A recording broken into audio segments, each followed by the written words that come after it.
Olá pessoal, tudo bem com vocês?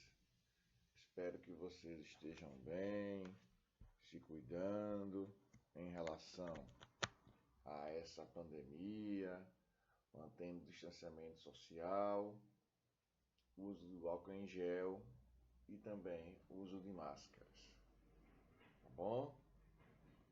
A aula de hoje nós iremos fazer uma série de questões em cima do tema da última aula do sétimo ano. Sétimo ano que está no capítulo que trata em relação à escravidão, não é? E em relação também aos movimentos de resistência, os quilombos e os dois líderes dos quilombos aqui no Nordeste, que são Gangazumba e Zumbi dos Palmares. Vamos perceber com esses exercícios como estão o nosso nível de conhecimento e absorção do conhecimento histórico. Tá ok? Tá bom assim? Vamos lá. Vamos fazer exercícios de múltipla escolha. Convido vocês para que vocês possam abrir o nosso livro na página 226, né? 226.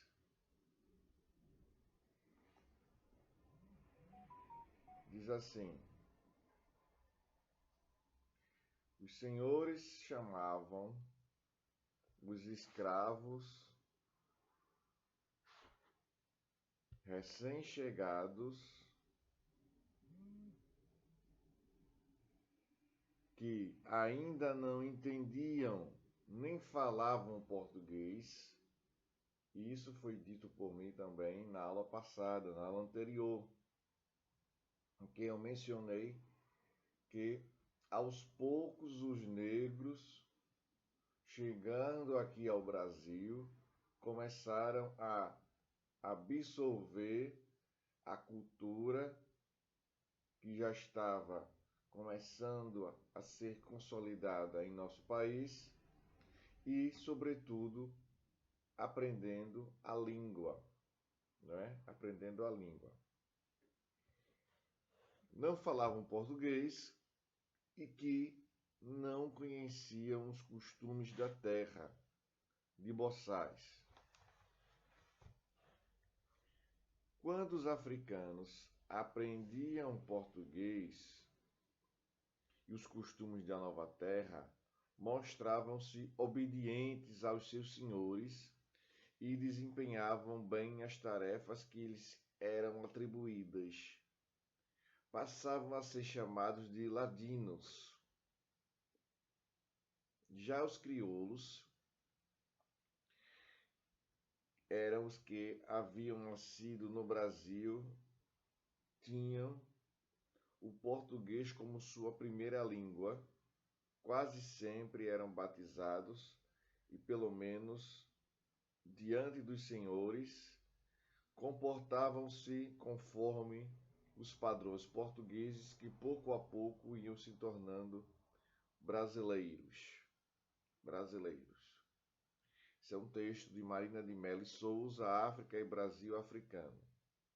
Segundo Marina de Mello e Souza, vem a pergunta.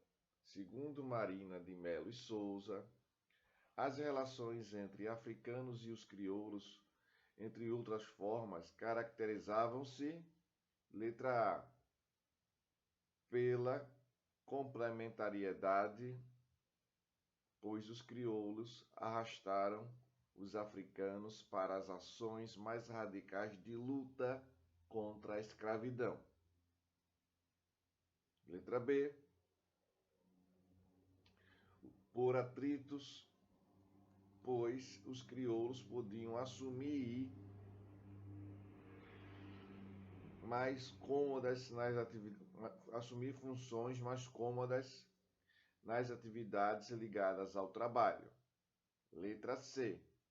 Por uma disputa, pois os dois grupos buscavam a confiança dos senhores para obter a alforria mais rapidamente. Alforria significa a liberdade.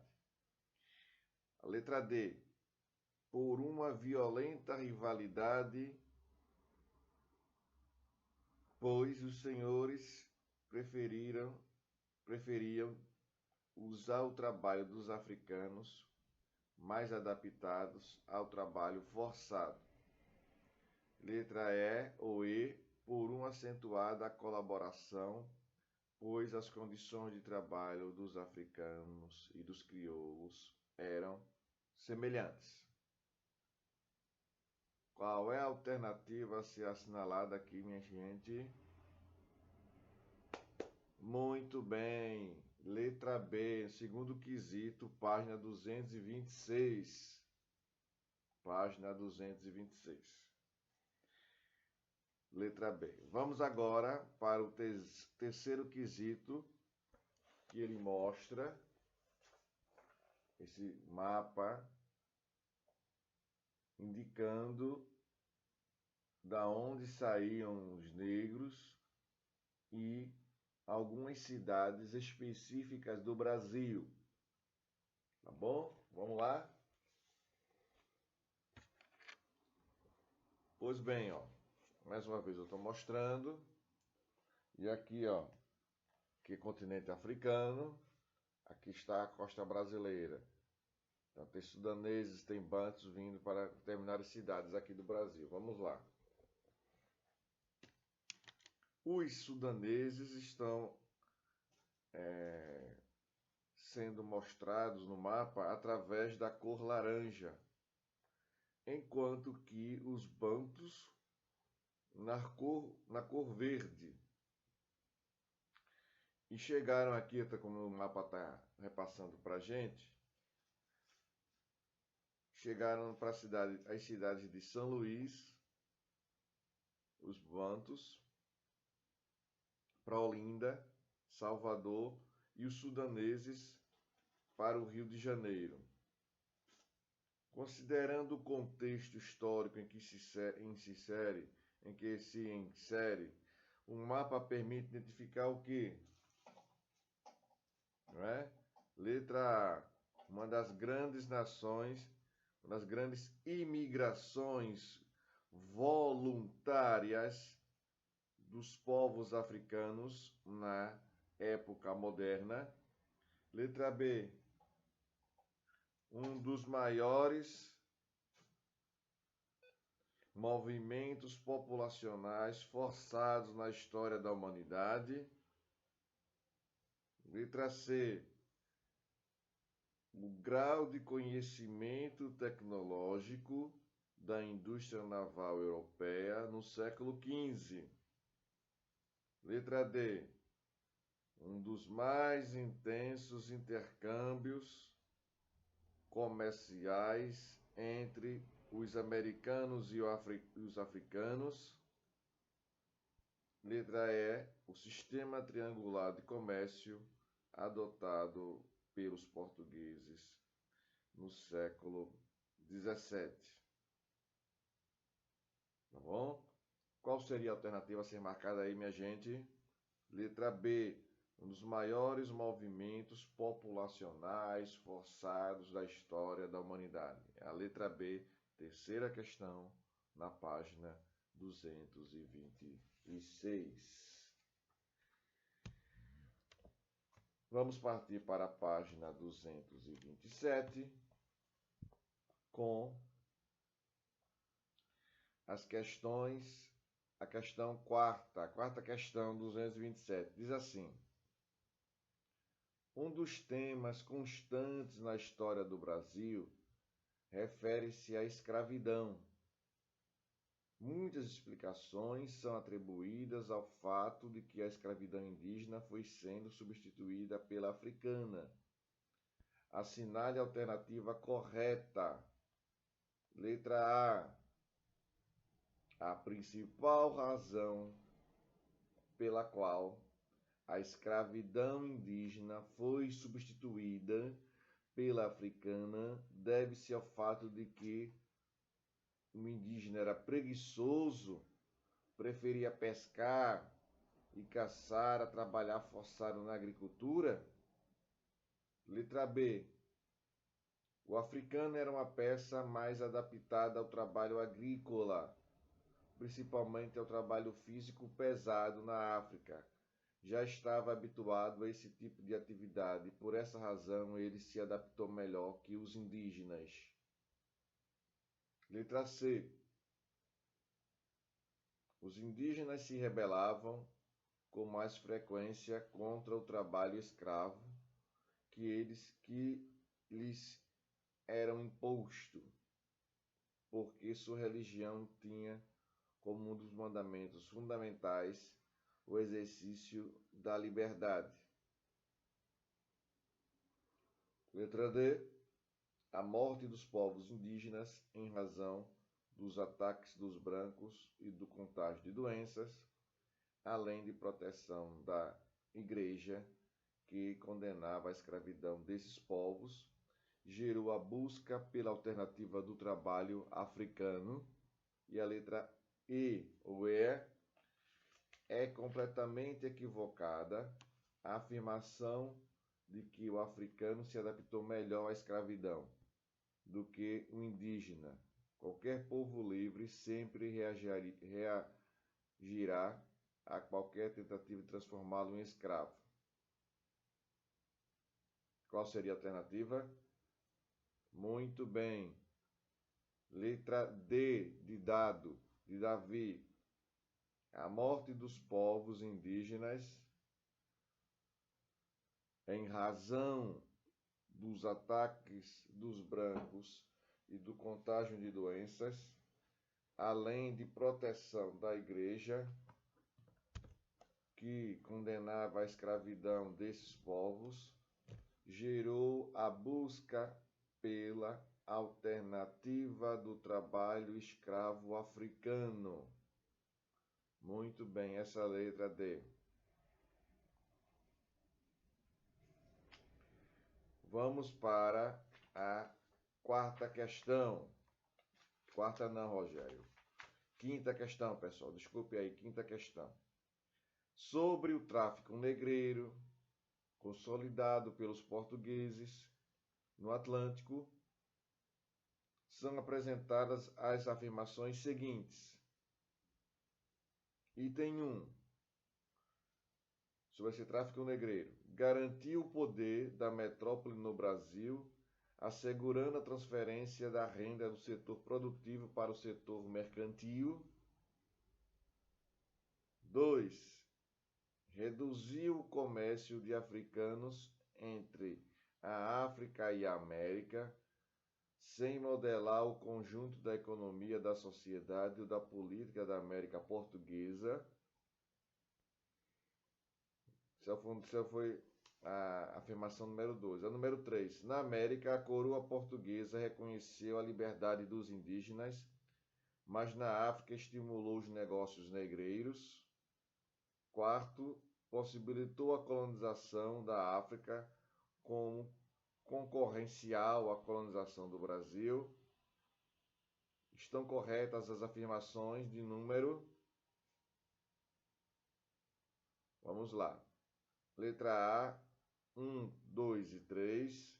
Letra B, 2, 3 e 4. Letra C, 1 e 3. Letra D, 2, 3 e 4. Letra E ou E, 1, 2 e 4. 1, 2 e 4. A alternativa a ser assinalada é a alternativa letra C. Quinta questão, letra C. Vou deixar para vocês a sexta questão para vocês fazerem. Vamos para a sétima. Sétima questão. Página 228. Embora encontremos libertos em ações rebeldes da população negra, isso não era muito comum. Boris Fausto, História do Brasil, adaptado. A ausência de um número significativo de libertos em ações rebeldes está ligado ao fato de que, letra A, os libertos passavam a viver sob as mesmas condições que os grandes proprietários, reprimindo as rebeliões. Letra B, se foi a letra A. A letra B, havia poucos libertos em geral nessa sociedade escravista, o que não lhes fazia presentes em nenhum contexto. Letra C, os libertos ficavam em uma posição intermediária entre livres e escravos, aproximando-se socialmente dos brancos pobres. A letra D, as rebeliões em geral ocorriam nas cidades, enquanto os libertos continuavam a viver nas áreas rurais com seus antigos donos. A letra E ou E diz assim: o caso fossem flagrados participando de rebeliões escravas, os libertos poderiam ser mandados para o exílio na África. Qual é a alternativa a ser assinalada, minha gente? Isso. Letra C. Os libertos ficavam em uma posição intermediária entre livres e escravos, né? Aproximando-se socialmente dos brancos pobres. Vou deixar essa questão número 8 para que vocês possam fazer e vou para a página número 229, falando ainda sobre a escravidão. Ela diz assim: a escravidão já existia no continente africano antes da chegada dos europeus na Idade Média. A respeito do comércio de escravos entre a África e outras partes do mundo, considere as afirmações abaixo. Afirmação 1. As guerras eram o principal instrumento que os africanos utilizavam para transformar seus inimigos em escravos para a venda no litoral. 2.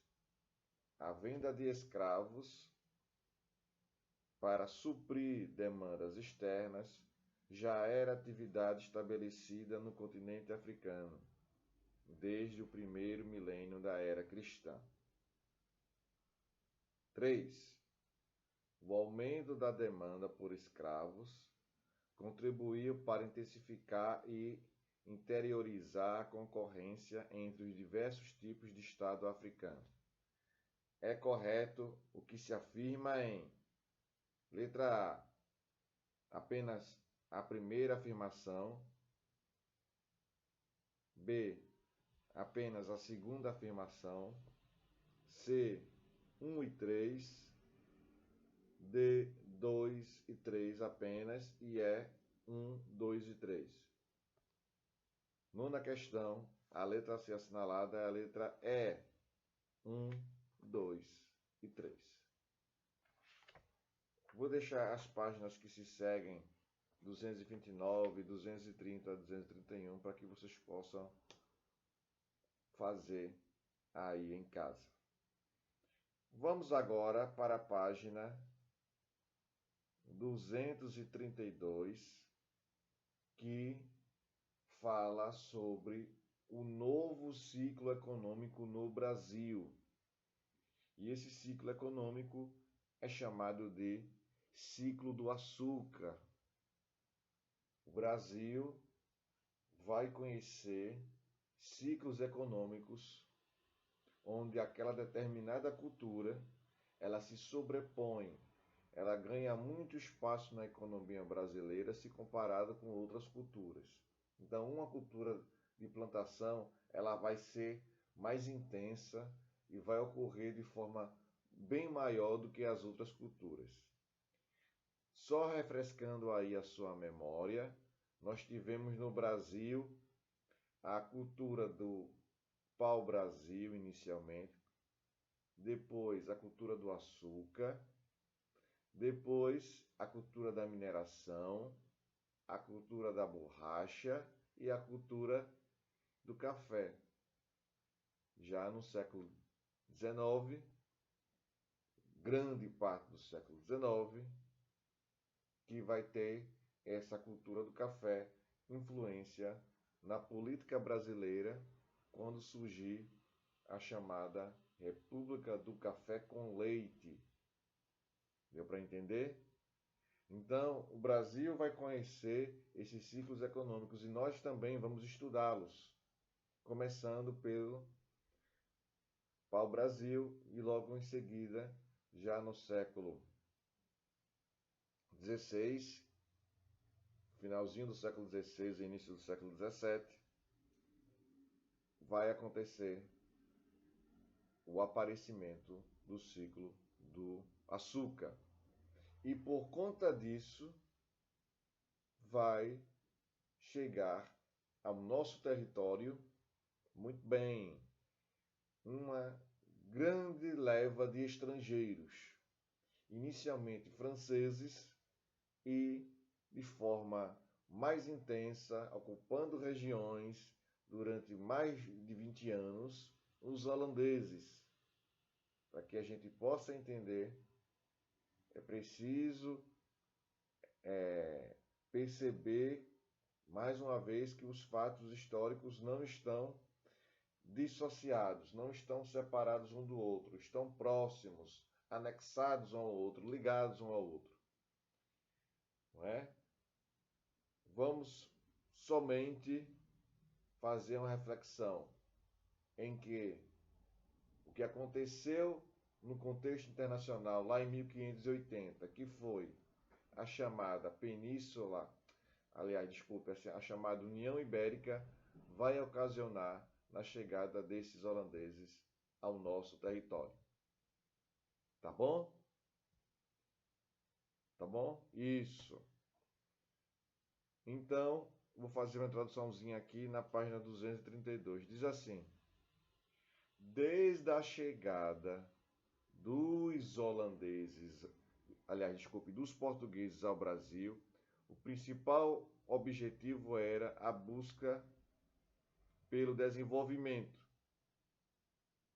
de uma atividade econômica que gerasse lucros. Seguindo essa política econômica mercantilista, mais precisamente o metalismo, Portugal tentou encontrar minas de ouro e prata, motivado pelas descobertas espanholas na América Central. Como vimos, os portugueses encontraram primeiro o pau-brasil e durante 30 anos desenvolveram o extrativismo dessa árvore, usando-se de mão de obra indígena. Aos poucos, a necessidade de colonizar o Brasil ganhou importância diante das ameaças de invasões estrangeiras, principalmente inicialmente dos franceses e depois dos holandeses, que deixou de ser ameaça e foi uma invasão concretizada, que aconteceu. Bem, pessoal, eu vou dando uma parada por aqui. Na próxima aula nós iremos nos aprofundar como ocorreram essas invasões aqui em nosso território, a partir do século XVI. Tá bom? Tchau para vocês, um forte abraço e até a próxima. Tchau, pessoal.